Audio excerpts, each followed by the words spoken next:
Welcome to the just-in-time training for staff at the Mass Dispensing Area Distribution Site.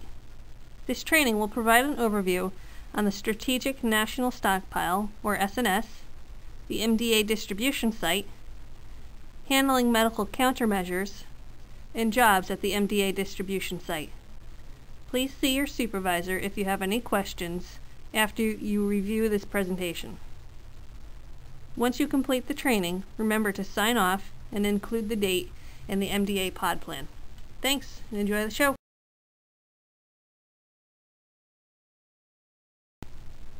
For the purposes of this training, we will be discussing SNS materials in terms of an anthrax attack. Thus, the medical countermeasures that will be shipped to the points of dispensing, or pods, are Cipro and doxycycline. We will not discuss any additional supplies that might come via the SNS shipment.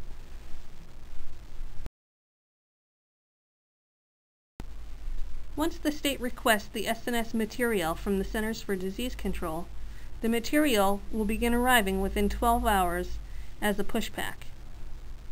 Push packages are located strategically through the U.S. to allow that short time period for shipment.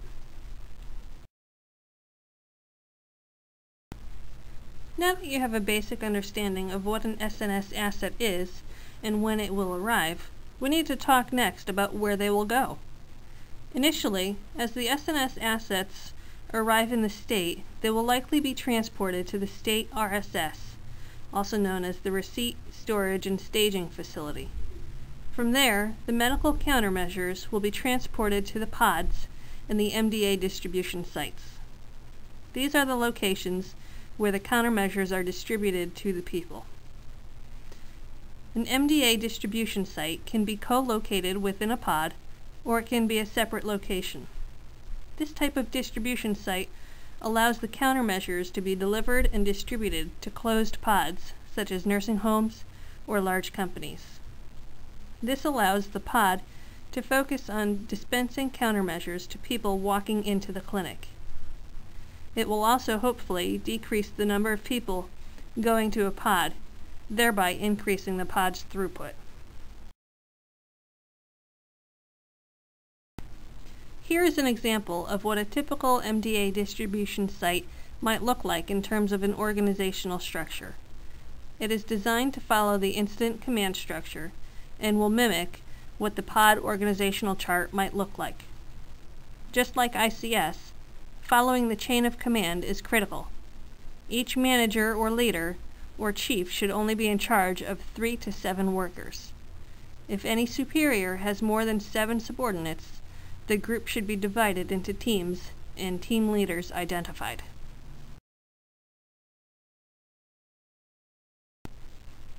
Communication is almost always an issue in any situation, whether it's too much information that is shared, not enough, or not to the correct people. It's important to review your job action sheet in detail to determine who and what you may be required to communicate throughout your shift.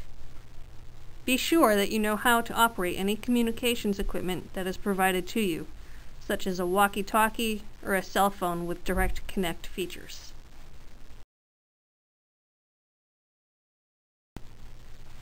Similar to when a pod stands up, the MDA distribution site will need to go through a series of checks to ensure that it is ready to be activated. The site manager and security personnel will evaluate the site's readiness. Once deemed ready, the personnel will be activated and asked to deploy to the site. Upon arrival to the site, all workers will need to check in and receive their identification badge.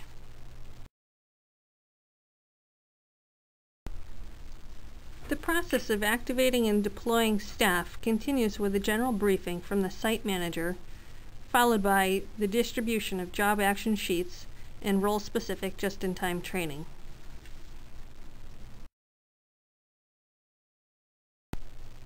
Once the state has accepted custody of the countermeasures, the health director or designee for the MDA will need to accept and sign for the receipt of the medications. There also needs to be documentation within the pod plan that 3 people, include their names, have authorization to sign for the acceptance of the countermeasures. The health director does not necessarily have to be one of those three.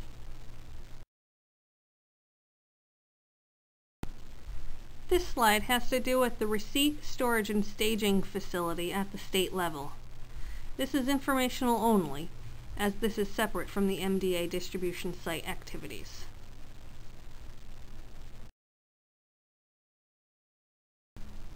The medical countermeasures should be staged and stored in a manner that allows for easy breakdown of the pallets. A standard pallet size is typically 4 by 4 feet and contains 11,200 unit of use bottles. Ensuring that the MDA distribution site location has a large enough space to accommodate a large amount of pallets is critical. Another consideration is to make sure that loading docks are accessible for forklifts and/or pallet jacks. Pick lists should also be used by staff to account for all countermeasures and store them according to protocol. Transporting countermeasures from the MDA distribution site to a closed pod location will require some forethought and pre-planning. Security personnel should be included in the planning, as they will likely be required to escort the transport. Discussing alternatives to transporting the countermeasures should also be done during the pre-planning phase. For example, if the distribution site cannot accommodate a large amount of vehicle traffic to pick up the countermeasure allotment, then other alternatives should be developed. Each MDA will need to take these scenarios into consideration. The inventory control team will manage all inventory control. The inventory management sheet or spreadsheet will be utilized to track S&S assets at the facility and also those delivered to pod sites. So who staffs the MDA distribution site? Well, it will likely be individuals from local health department staff, volunteers from the Community Emergency Response Team or CERT groups, Medical Reserve Corps, or other volunteers from the community. For every person who works at the distribution site, a dedicated job action sheet will be given to them. People will be matched as best as possible to roles that they normally do. No one will be required to fill a role that they are not qualified for. Additionally, just-in-time training will be provided for some specific roles. This just-in-time training will be provided by the worker's immediate supervisor. This slide gives you an example of what a typical job action sheet would look like. In this case, we are looking at the MDA distribution site pick team leader. They fall under the logistics section, and basically their role is to oversee the breakdown and grouping of medical countermeasures that will be sent to pod sites.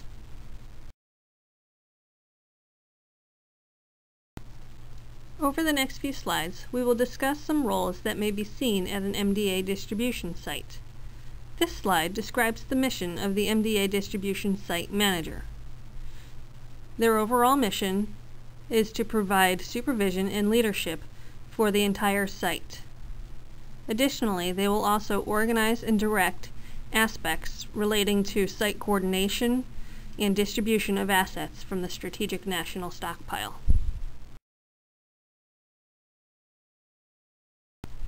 The MDA distribution site safety officer's job is basically the same as the safety officer's job at a pod. Their overall mission is to assess and monitor the safety of all operations and anticipate any hazardous or unsafe conditions. The shipping receiving leader's mission is to oversee and supervise the shipping and receiving of all S&S materials to and from MDA distribution sites. The inventory control leader and their staff have a mission to ensure that there is adequate supply of medical countermeasures at the MDA distribution site. The quality control leader's mission is to ensure that all S&S material are appropriately tracked and monitored throughout the MDA Distribution site's operations.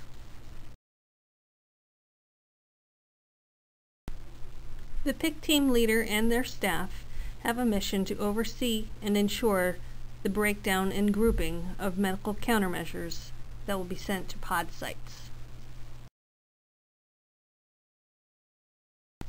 The IT communications specialist job comes next. Their overall mission is to maintain the integrity of the information infrastructure. Basically, their job is to make sure that all the equipment works. As mentioned previously, each worker will be provided just-in-time training by their supervisor on the job. They will also receive a general briefing about the situation and any facility-related information. It is very important to remember that as you arrive at the facility, you check in, receive your job action sheet and just-in-time training, and don't forget your ID.